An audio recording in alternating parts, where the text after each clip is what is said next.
Oh. Actually, no, I'm saying you could actually go back and watch this again if you ever wanted to. So in addition to the notes, you could actually get these back because I'm posting them to YouTube as well.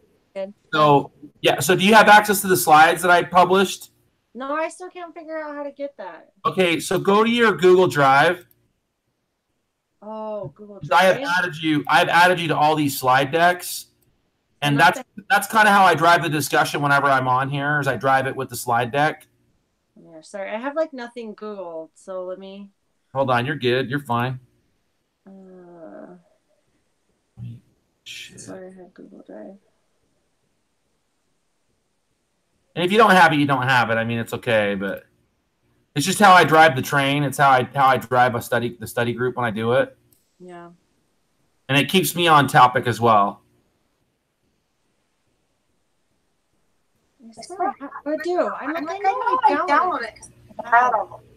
I used to have Okay, hold on. Let me see if I can bring it up. I'm gonna try to share it with you as well.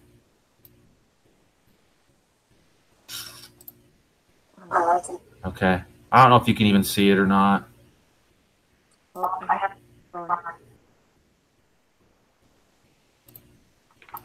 It's okay if you can't. Okay, well, whatever. Like I said, I'm not gonna. Okay, I think it's up there now. Can you see it now? Yeah. Okay, so I'm gonna go. So we've kind of reviewed everything to the end, and so I'm gonna scroll down to. I want to spend the majority of the start here on the last, basically the 2 pages of the notes, talking about the 2 types of cancer that are there, and then hemoptysis, like bloody sputum and how that works. So if on the slide deck, I'm on slide number 41, and the question is, what are the 2 types of lung cancer by category? So from the notes, there are 2 types of lung cancer, and they have categories that drive them. Okay. And the slide's now on it. So do you know what the 2 types of cancer there are? Is it carcinoma? Let me see.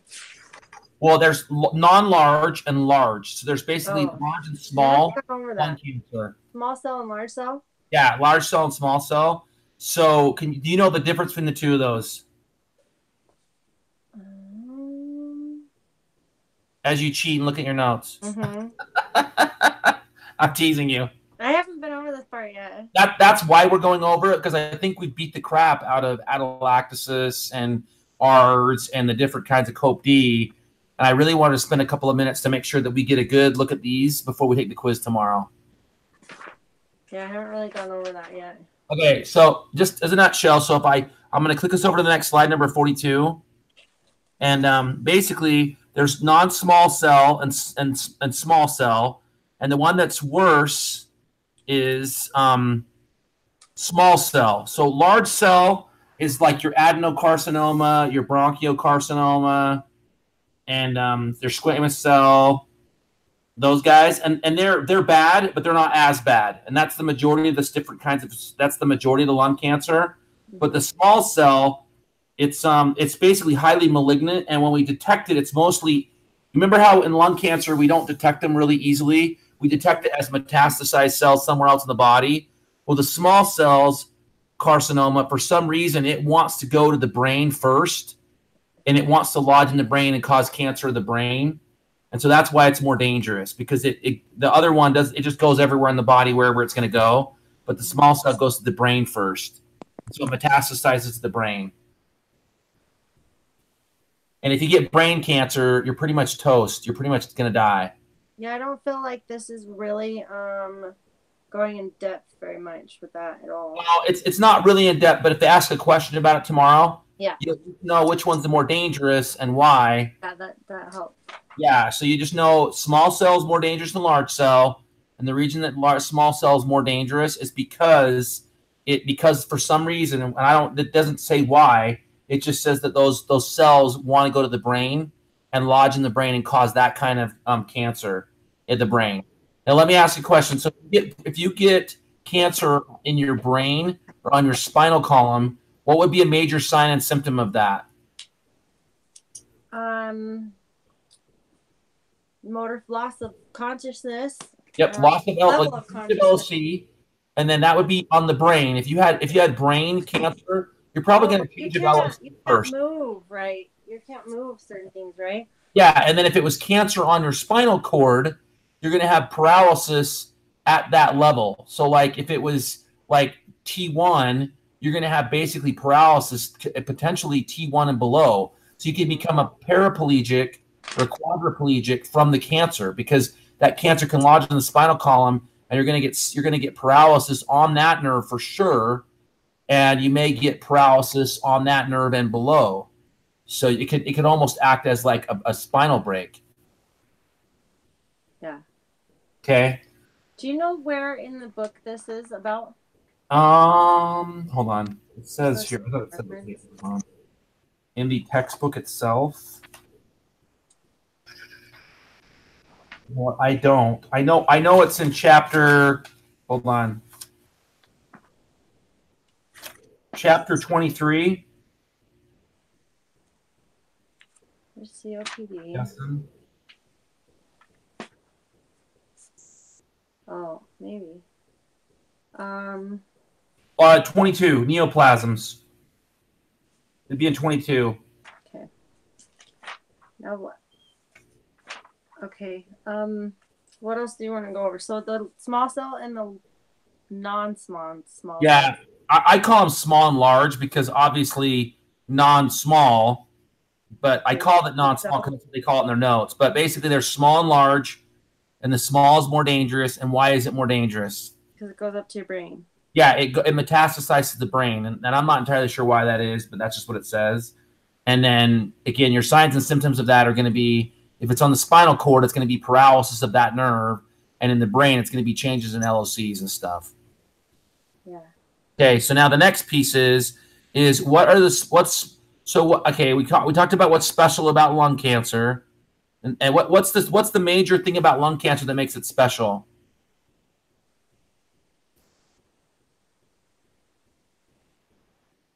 It affects your blood and your air. Well, yeah. So what's special about it, the signs and symptoms, is that we usually do not identify and get a diagnosis of lung cancer. We get a diagnosis of leg cancer. We get a diagnosis of gastrointestinal cancer. We get a diagnosis of brain cancer or spinal cord. And when they biopsy the tissue, that's when they identify that the cancer came from the lungs. So it's where, like, if you get bone cancer, like of your bone marrow.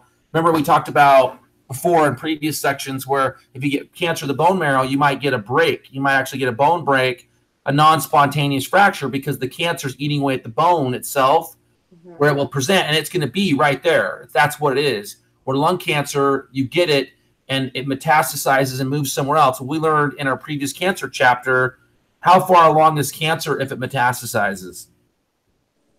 If it can move, it's pretty far already. What was that? Pretty far already, right? Yeah, so you've got a metastasized lung cancer in your lungs. It's moved to the brain. So you have this stage 4 aggressive cancer that's now lodged in the brain. So instead of having like a stage 1 tumor in your brain that you can do chemo with and potentially operate on, you've got this really heavy, nasty stage 4 cancer in 2 organ systems, the brain and the lungs. And oh, by the way, the one in the lungs is fully developed because it's metastasized and moved. So it's really, yeah. So people who get lung cancer, they're like 40% straight out are going to die because there's nothing we can do about it because they're so far along. There's nothing we can do. So that's why it's so dangerous. And that's what's special about its signs and symptoms, that we're going to usually never identify it in the lungs. It's going to be in another organ system because it's metastasized and moved. Okay, so we just talked about the 2 different kinds of cancer. So will you explain to me the 2 different kinds of cancers of the lungs and why they're special? What's special about lung cancer? Just go through the 3 slides we just did. Just walk me through it so I know you got it. Big cell and the small cell. And Yep. The small cell is more dangerous because it goes up to your brain and metastasizes in your brain. And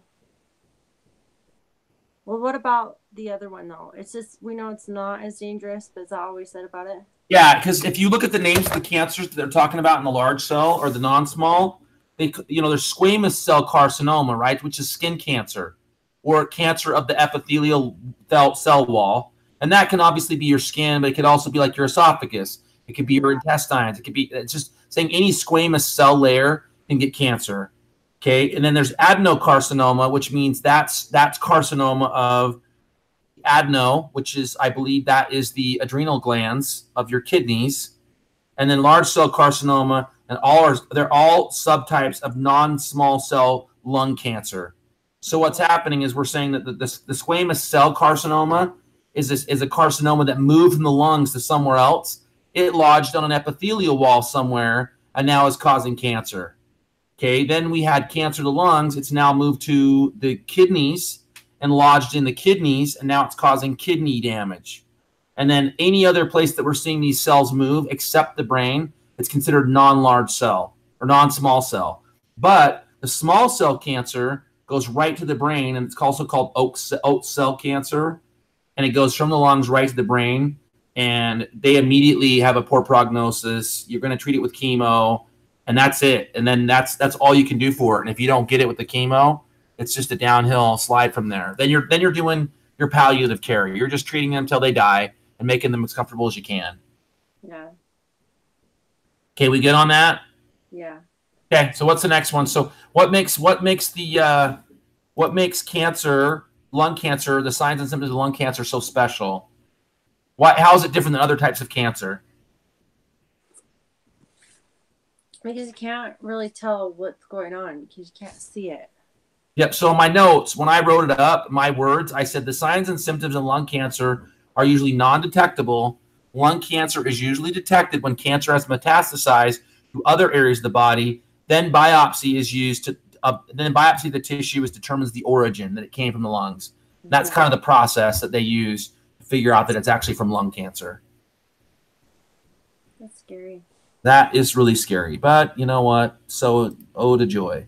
Okay, so the last part of this is hemoptysis. Do you remember what the word hemoptysis means? The bloody sputum, right? Yeah, blood in your spit, basically. And there are 5 different kinds. Okay, so on the notes, I think if it came up in front of you, can you see them? Oh, yeah.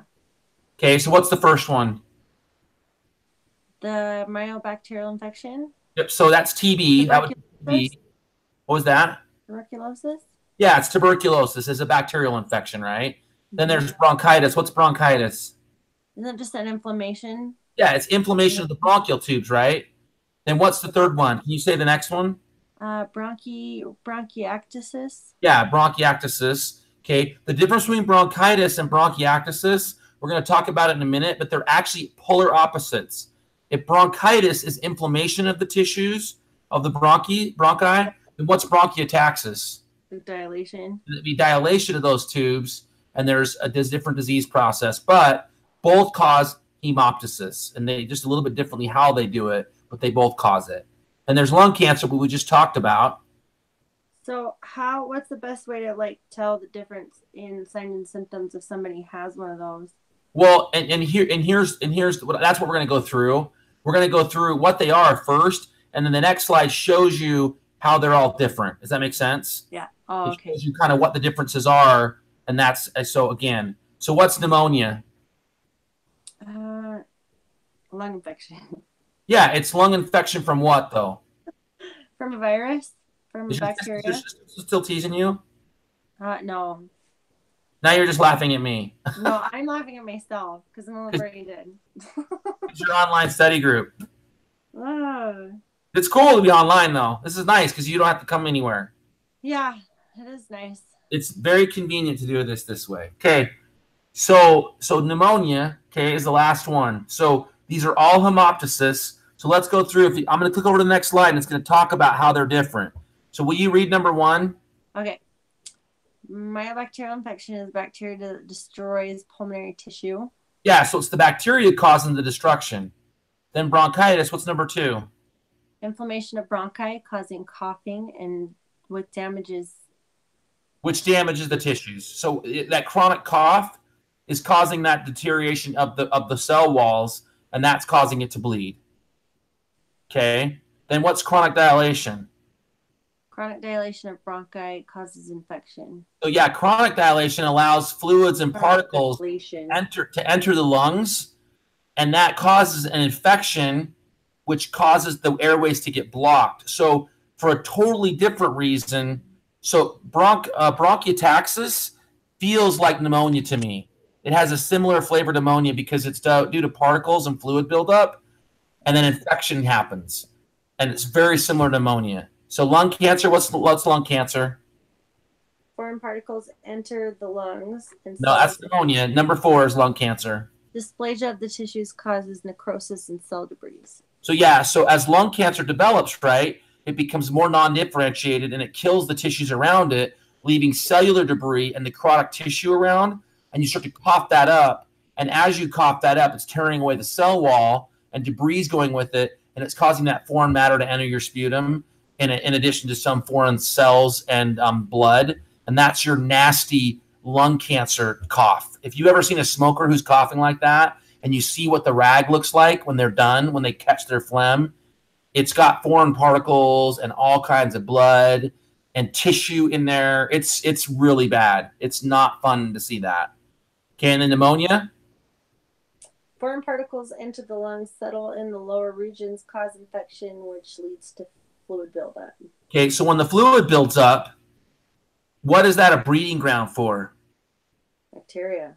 For bacteria and viruses to get in there, and then it's just a death spiral from there. It's going to be hard to get rid of it.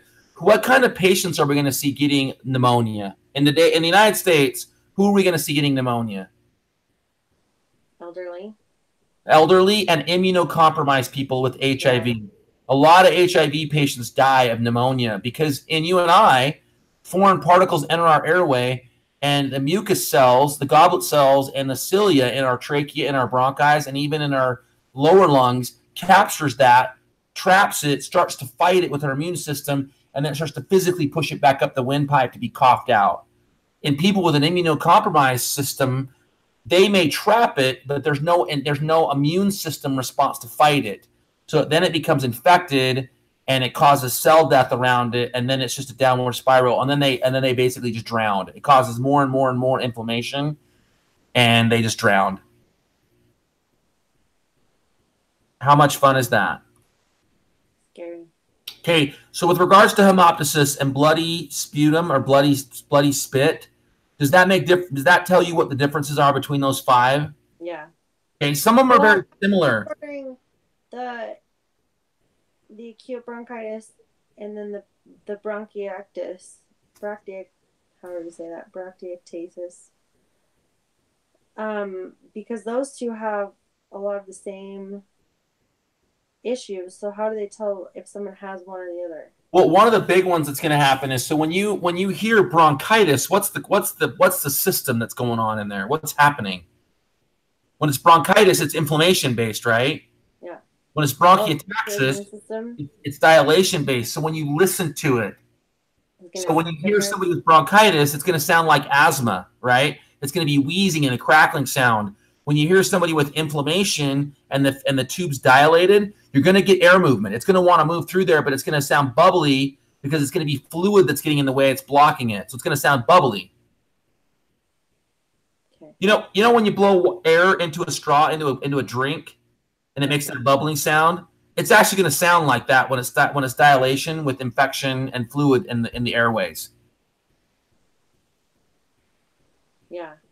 Where with bronchitis and asthma, you've actually got inflamed airways that are constricted, that are spasming, that don't want to, and then air doesn't want to move through there at all. And you get that kind of wheezy sound because it's trying to force air through a constricted airway. Yeah, that makes sense. Okay. That's it. That's all I had prepared kind of for tonight. Unless you want to go back to the top of the slides and start at the top and just go through all these, we can do that too. No, but what about just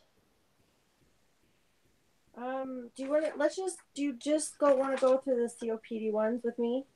Yeah, we can. I got some slides here for them if you want to go through them. Okay, because I've been through everything else. I've been through that so much. I'm like sick of looking at it. Yeah, that's fine. Oh my gosh, I can't even Let me right find these slides that I did for the different There it is, COPD. Yeah, that's better. So COPD, there are there's 4 that were in the notes. There's 2 most common and 2 less common. Did you know the most common ones? Asthma one. Okay, so asthma is one of the diseases, but it's not one of the most common. It's The not? two most common are emphysema and chronic bronchitis. Okay. And then asthma and Cystic fibrosis. and cystic fibrosis are less common. Okay, there's your four types by type. Most common emphysema and chronic bronchitis, and the less common would be asthma and cystic fibrosis. Okay, so before we move on, can you tell me about each one of these? Emphysema, I know it's caused by smoking. You know that you have bad breathing, the barrel chested. Well, let's talk about emphysema for a second, okay? We know that smoking is the main cause, but what tissues in the lungs are being destroyed that's causing emphysema? Yeah, it's the alveoli, right? The alveoli, right? And what's happening to them? They're getting messed up because they can't maintain their shape. Yeah, and why can't they maintain their shape? Because they're getting diluted with so much bad air. Yeah, so what's happening is that you're loading those tissues up with particles of tar and nicotine in the case of cigarette smoking. That stuff is lodging in the alveoli. It's causing them to be forced open, and then they're not able to relax. And so what happens is the elastile tissue around the alveoli is destroyed, and as it's destroyed, it just helps them, they just stay open. And so what happens is CO2 gets stuck in there because, it's respirating. It can get across the membrane into the alveoli, but because there's no elasticity to it, the oxygen and the CO2 slam up against each other and they can't change places. And that's what's happening.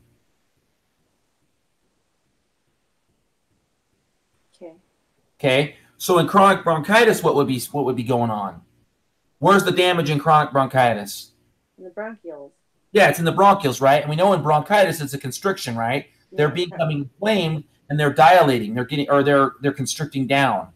Mm-hmm. And so basically what you would have happen is you have a pipe that you need a 4-lane freeway to move your traffic, and now you have a 1-lane road. So it can't get out. Yeah, it can't get out. Air can't get out. That's what's going on. And then obviously with all of these symptoms, you're going to get some fluid buildup. You're going to get some inflammation. You're going to get some irritation. You're going to get a cough, and you're going to get hypoxic because you're not getting good gas exchange.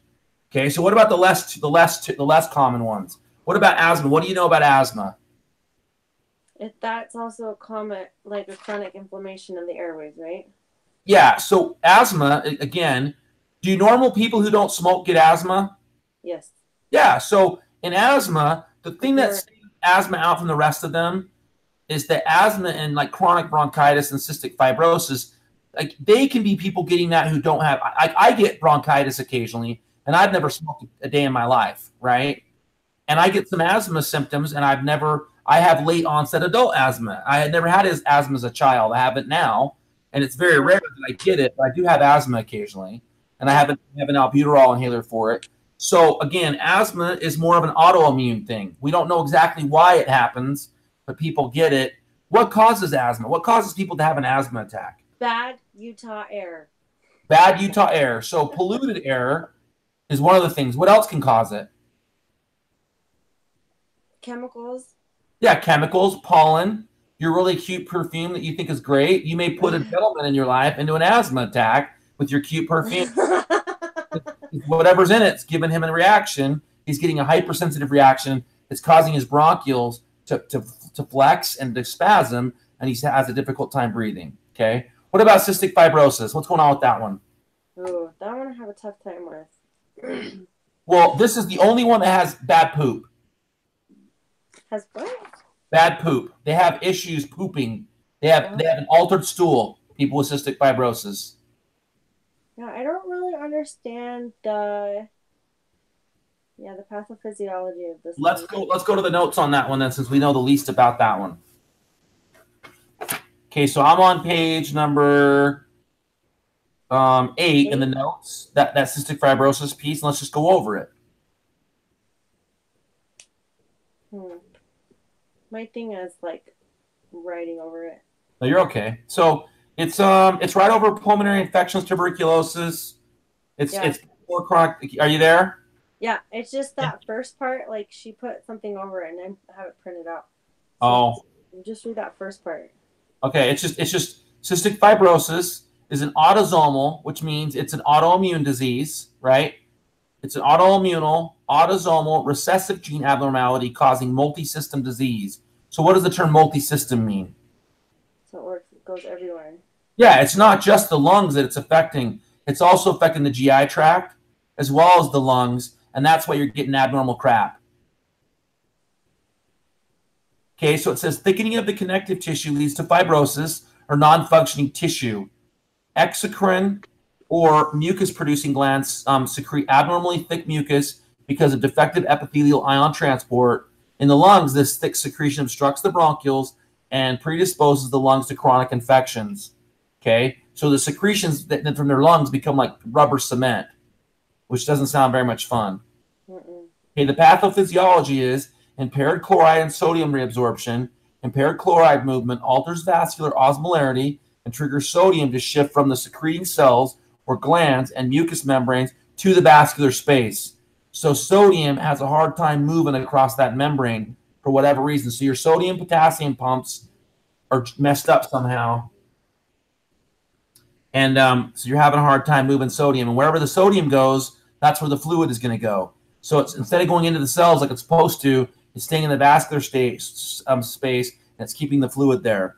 Okay, because the sodium is leaving the tissue, water follows, which leads to dehydration of the tissue. As a result, the mucus in the lungs, pancreas, and biliary ducts gets very thick and obstructs the normal processes. So if your bile ducts aren't working, you're not digesting food well, and that's why you're getting weird stool. You're getting a weird crap. Okay, we good? Yeah. Okay, so let's go through those.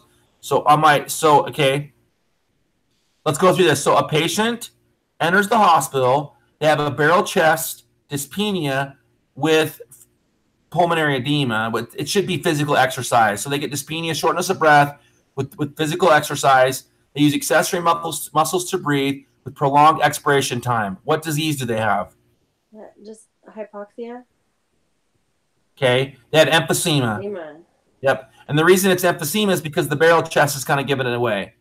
So they enter the hospital. They have a barrel chest. They have dyspnea with physical exercise. Accessory muscles are in use, and they have a prolonged expiration time.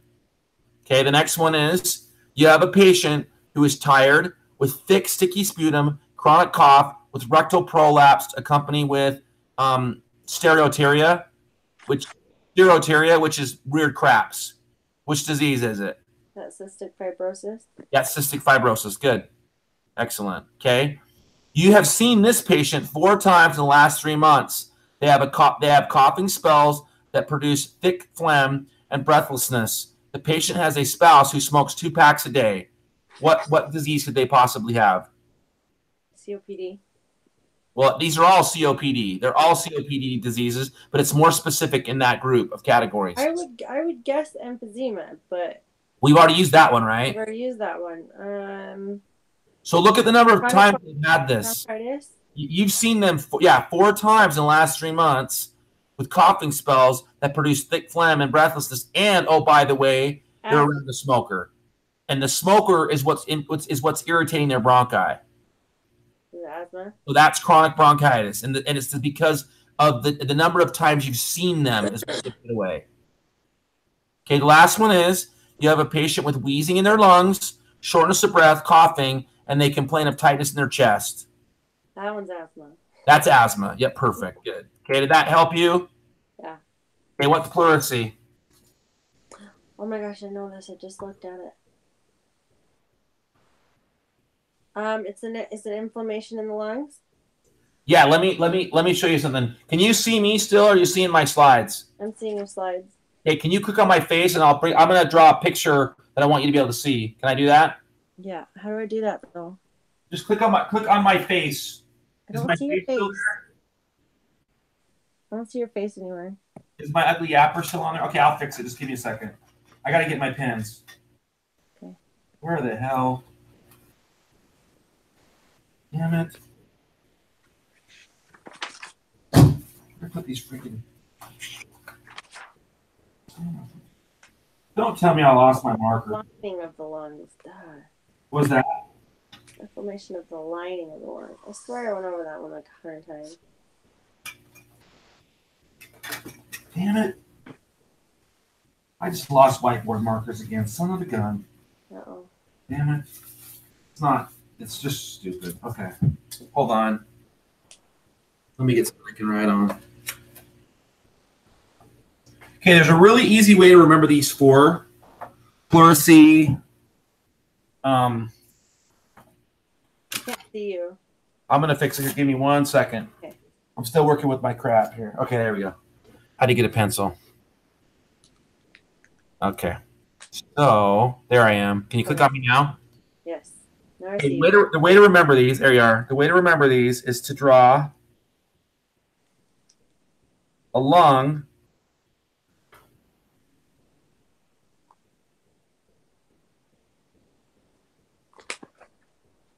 little alveoli. So, can you see my crazy picture?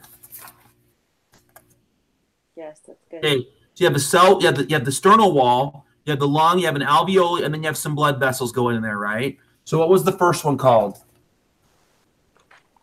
The one that we just went over called pleurisy, right? Yeah. Okay. So the way I remember pleurisy is it's inflammation of the wall of the lung and the wall of the sternum. They're inflamed. See how I do those little squiggly lines? Yeah. And they start to rub together. Okay. The next one is going to be like pleural effusion. So what's a pleural effusion? Fluid in the pleural cavity. Okay, yep. So with pleural effusion, see where I drew the squiggly line this time? Yeah. There's fluid in between the lung wall and the sternal wall now. It's not that the lung itself and the sternal wall is inflamed and rubbing against each other. Now there's fluid building up in there. Okay? What's pulmonary embolism? Blood clot. So blood clots are happening. So you notice that on that one, I drew a blood clot over those blood vessels, and look what happened to the vessels below the blood clot. Okay. They're dead now. They don't work. They're occluding the blood. And the last one was effusion and pulmonary edema. If you look at my alveoli now, what's happening in my alveoli? What's going on there? It's all swollen. It's filling up with fluid, right? It's filling up with fluid. So the four that we have is pleurisy, which is the cell walls on the outside, the lung wall and the sternal wall are both inflamed. They rub against each other. Pleural effusion is where we get fluid building up between the lung and the wall of the sternum, of the chest cavity, right? Which can lead to what? When we start getting fluid out there, what can that lead to? Pneumothorax. Pneumothorax. Excellent. Perfect. Then you can have pulmonary embolism, which is what's going on in pulmonary embolism. Blood clot in the lung. Blood clot of those capillary beds, and they just don't work anymore. Blood can't move through there and get in there and work. And the last one was the pulmonary edema. Pulmonary edema. Now watch what I do here. One of the things to remember is the difference between effusion and edema is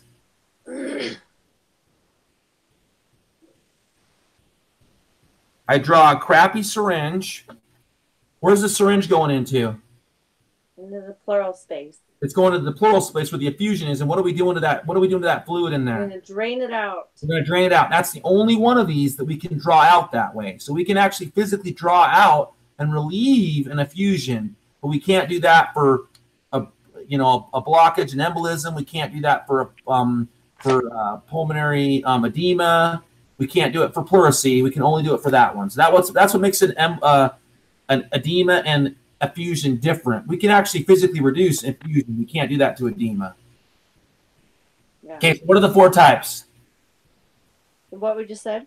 What were the four types of those, the P things that we just went over? So the pulmonary embolism, the pulmonary... Draw the picture. See if you can draw the picture.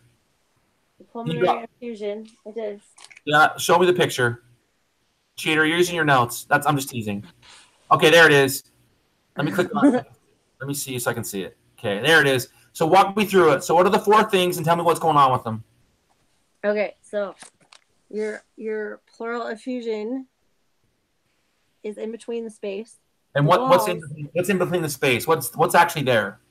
that's just the space between your lungs. Like Yeah, and what's the what's pleural collecting? space. So it's like that balloon where your fist is in the balloon. Yep. And it has, let's see, and then pleurisy is the walls. And what's happening to the walls? They're getting inflamed. And they rubbing together, right? Yeah. It's like taking sandpaper and rubbing sandpaper together as opposed to really two fine pieces of silk. Silk's going to rub great together. The sandpaper's going to just be rough and it's going to hurt. And then the pulmonary embolism, which is Okay. a blood clot. Okay. It's going to screw everything up. And then, am I missing one? If you're missing one, so there was a fusion. What was the other one called? Edema. And what's happening with edema? Oh, yeah, it's up there. I didn't write it in. So you got an alveoli, right? That's when the fluid is swelling up. Where's the fluid collecting at? In the alveoli. Yep, and that basically is making a barrier to the movement of carbon dioxide and oxygen. Awesome. Good job. So does that help? I need to get like a little whiteboard. I have a big one, but I need like just a little black one. Yeah, I know. Okay, so what's ARDS? ARDS. The acute chronic respiratory distress syndrome. And how does it start? What's the 3-letter acronym of how it starts? ALI. I don't know, but I know the stages. I'm talking about the stages. Yep. No, acute lung injury is how it starts, right? So impact, infection, sepsis. That's how it starts. And then what are the stages? So the stages are respiratory acidosis. No, alkalosis. Yep, respiratory alkalosis. And why is that happening? Because you're not getting enough, or you're losing too much CO2, right? Yeah, you're hyperventilating CO2 off, and acid is what CO2 is. Yeah, acid leaves the system. It leaves a residual volume of basic solution, which drives you to alkalosis. What's the next step? So then you're going to be in acidosis. Okay, acidosis, and why? Or metabolic. Well, it's going to be two systems. Respiratory and metabolic systems are going to drive you back to an acidic condition. So in the respiratory, why are we going to have respiratory acidosis happening? I don't know. So we were just hyperventilating, right? We were breathing really, really hard, blowing off all of our CO2. Well, can you hyperventilate very long before you stop? No. So you hyperventilate for a minute, and then you just get tired. The muscles in your lungs just get tired, and so you stop breathing as hard. And so as your respiratory drive drops, you're now retaining more carbon dioxide, which is bringing you more to an acidic condition. But in addition to that, you have a metabolic process going on. Because of the damage that's happened, you're damaging cells in your lungs, either the alveoli or the capillaries, and that cell death is releasing potassium into the system, and potassium is also an acid. So because you have cell death and potassium being released, you have two drives that are bringing up your acid level. The respiratory system is lowered, holding on to carbon dioxide, and because you have cell death from metabolism and you're in an anaerobic condition, you're now creating lactic acid, you're releasing potassium, and the cells are just dying. And that's releasing cytokines and histamine and stuff to that area. Yay, that sounds really fun. What's the third step? Pulmonary edema. Now, why is pulmonary edema happening? Because you're getting little things built up. Yeah, you're getting damaged. You're getting damaged cells in there. Down.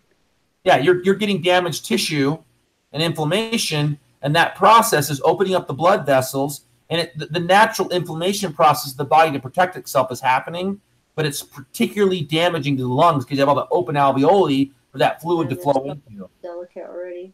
Yeah, it's already really delicate tissue, and it doesn't respond well to inflammation. And so all those tissues start filling up with fluid, right? So that's great. So now add insult to injury. Now you've got pulmonary edema going on. Is it easier to breathe with pulmonary edema? No. No, it's even now harder to breathe. What's the next step? Blood clotting. Yeah. So now because of the body's immune system and the inflammation response, You have microclots all over the lung tissue, even to help those to be like open and expanding and in and out, and you don't have room for clots in there. Yep, the clots are starting to block all those blood vessels. And now, in addition to pulmonary edema, now you have damaged blood clots filling all your capillary beds. Yay, that sounds really painful. No. And then what's the last thing that's going to happen?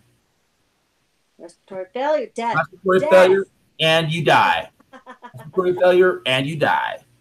Death. Okay, good. That's good. You have a pretty good handle on that. Yeah. And just, that time of night when you start getting like brain dead. Yeah, I know. I went through this. No, you're fine. You're doing fine. You're actually doing pretty good. Yeah, last night I worked a 12-hour graveyard, and I really slowed down and broke it down just the first couple of pages, just to really go through it slowly. Okay, so tell me about tuberculosis. It's an infection. It's bacterial infection. Yes. How do we treat it? Antibiotics. Yeah, with drugs, right? We treat it with drugs. Okay, what's special about it? What kind of mask do you have to wear to go on that patient? The N95 mask for that one, right? The N95 mask, okay. That one you don't mess around with. You just you don't mess around with TV. You just don't mess around with the TV. Okay, what's special about TV? What's special about it? About tuberculosis? Yeah, can people have it and not know it? Yeah, and it's highly infectious. Yep, people can have a latent or an active phase. So if they have it latent, why does it become active in someone who's latent? Why would it become active? That's a good question. It's opportunistic, right? Like you and I could be both positive for TB right now. What was that? Your immune system's weakened. Yeah, your immune system gets weakened, and then as an opportunistic infection, it comes out and starts to attack because it has an opportunity to. Right now, your immune system's holding it down. So how do we diagnose tuberculosis? Well, apparently you have to have a very specific quantiferon TB gold test. There you go. So basically the three big ones are sub-Q TB. Or the skin test, which is apparently chest X-ray, and the blood test. Or a titer, which apparently is also not good enough anymore. Yeah. Well, I'm not going to dig into Megan and Tana's war stories. I'm just going to say there are three types: subcutaneous, chest X-ray, and blood test. Those are the three things that we do. Are you there? What was that? Your face disappeared. Well, that's because I'm ugly. Oh, stop. I'm back. Am I back now? I'm on there now. No, you're you're a K. There's a K dot in the middle of the screen. Then this means I'm getting messed up. Shiz. You're talking bubble. I'm a talking bubble. Okay. You have any other questions for me? No, I think I'm good. I think I should probably go to bed. It's 10:15, so you got 15 more minutes if you want me. No, I'm good. Thank you. But so listen, so we're gonna class tomorrow. Yeah, so we're gonna start doing study group online. We kind of have it tentatively set for 9 o'clock every night, Monday through Friday.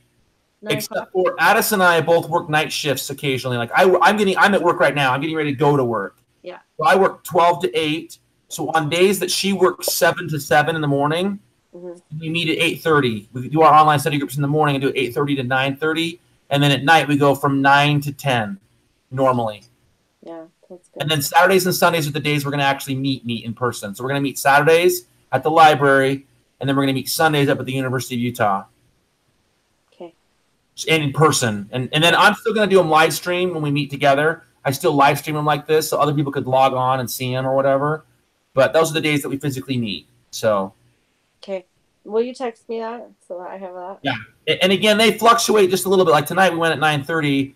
Addison was supposed to be part of it. I don't know why she didn't join it. Whatever. I don't care. Like I'm going to study either way at those times. Yeah, but I got 8 hours of sleep today because now I'm blocking out my sleep around our study group time, which is awesome. I'm totally rested. I feel great. As opposed to I slept for 2 hours and then was up, and I slept for 2 hours and was up, and I slept for 2 hours and I was up. I'm like, F you. I'm going to do 8 hours of sleep and be rested. So. That's where I'm still at. I slept 2 hours, but I got to sleep at work, so I'm not talking about that. This is online. Don't say that too loud. Oh.